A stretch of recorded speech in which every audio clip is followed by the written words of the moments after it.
শুভ দুপুর বন্ধুরা। তো আজকে দুপুরবেলার মেনু তোমাদের সাথে শেয়ার করব। তো আজকে আমি দুপুরবেলা কি রান্না করব চলো তোমাদেরকে সেটাই আমি আজকে দেখাবো।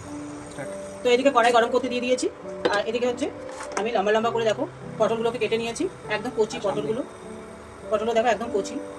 তো পটলগুলোকে আমি লম্বা লম্বা করে কেটে নিয়েছি। তো চলো পটল দিয়ে কি রেসিপি বানানো যায় সেটাই তোমাদেরকে আজকে শেয়ার করবো। এদিকে দেখো কড়াই গরম করতে দিয়েছি, কড়াইয়ের তেলটাও দিয়ে দিয়েছি, তেল গরম হয়ে গেছে। এবার পটলগুলোকে আমি নুন হলুদ মাখাবো না, শুধু নুন হলুদ ছাড়াই আমি একটু ভেজে নেবো। বেশি লাল লাল করবো না, হালকা লাল লাল করে পটলগুলোকে আমি এক এক করে সব ভেজে নেবো। ঢেকে ঢেকে একটু ভাজবো, তাহলে কি হবে সেদ্ধ। পটলগুলোকে আমি একটু উল্টে দেখি, লাল লাল করে একটু ভাজতে হবে পটলগুলো। তো পটলগুলো দেখো আমি এই থেকে বেশি ভাজবো না, এরকমভাবে ভাজবো। এক এক করে আমি এবার যেগুলো যেগুলো হয়েছে সেগুলোকে তুলে দেবো।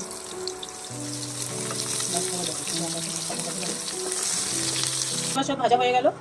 আবার ওই কড়াইয়ের মধ্যে আর একটু তেল আমি দিয়ে দিলাম, কারণ কিছুটা তেল রয়েছে। আর এর মধ্যে এবার দিয়ে দেবো অল্প একটু জিরে, আর হচ্ছে একটা শুকনো লঙ্কা। তো আজকে আমি বানাবো সর্ষে পোস্ত দিয়ে পটল। তো তার জন্য দেখো এখানে এবার আমি জিরে শুকনো লঙ্কা ফোড়ন দিয়ে দিয়েছি, আর এখানে আমি টমেটো কেটে নিয়েছি, টমেটোকে দিয়ে দেবো, আর কটা কাঁচা লঙ্কা দিয়ে নিয়েছি। আমাদের নুনটা দিয়ে দেবো, পরিমাণ মতো নুন, আর দেবো হচ্ছে হলুদ, অল্প হলুদ দেবো, হলুদটা একটু কম দেবো। এবার হচ্ছে এই টমেটোটাকে ভালো করে একটু সেদ্ধ করে নেবো। আর এখানে আমি বেটে রেখেছি পোস্ত, আর হচ্ছে অল্প একটু সাদা সরষে বেটে রেখেছি। তো একটু ঢাকা দিয়ে নেবো টমেটোটা যাতে তাতে করে। তারপরে ভাজা হয়ে গেছে, এরপরে এর মধ্যে দিয়ে দেবো পোস্ত আর সর্ষে বাটা। একটু জল দেবো বাটিটা ধুয়ে, আর এর মধ্যে এবার আমি দিয়ে দেবো অল্প চিনি দেবো।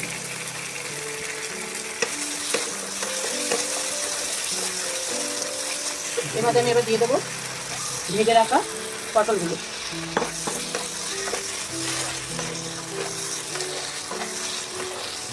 পটলগুলো দিয়ে অল্প একটু ওপর থেকে জল দিয়ে দেবো, নিয়ে এটাকে 2-3 মিনিটের জন্য ঢেকে দেবো। তো দেখো যেহেতু পটলগুলো আমি ভাজার সময় ঢেকে ঢেকে করেছি, তার জন্য এটা কিন্তু আমার আগে থেকে সেদ্ধ হয়ে আছে। তো এখন আর বেশিক্ষণ সময় লাগলো না, আর মোটামুটি আমার রান্নাটাও কিন্তু প্রায় হয়ে এসেছে। এবার এর মধ্যে আমি আরও একটা জিনিস দেবো, সেটা হচ্ছে এখানে দেখো আমি দুধ গুলে রেখেছি। এবার উপর থেকে এটা দুধটা দিয়ে দেবো। তো ঢাকাটা খুলে দিলাম। তো রেডি হয়ে গেল আমার সর্ষে পোস্ত। এবার গ্যাসটাকে আমি ওভেনটাকে আমি বন্ধ করে দিলাম। তো তোমরা কিন্তু রেসিপিটা একবার বাড়িতে বানিয়ে খাবে, খুবই সুন্দর সুস্বাদু, গরম ভাতে তো খুবই সুন্দর। তো রেডি হয়ে গেল আমার পটল পোস্ত। আর তোমরাও কিন্তু একবার বাড়িতে বানিয়ে খাবে, গরম ভাতে কিন্তু এটা অসাধারণ লাগে।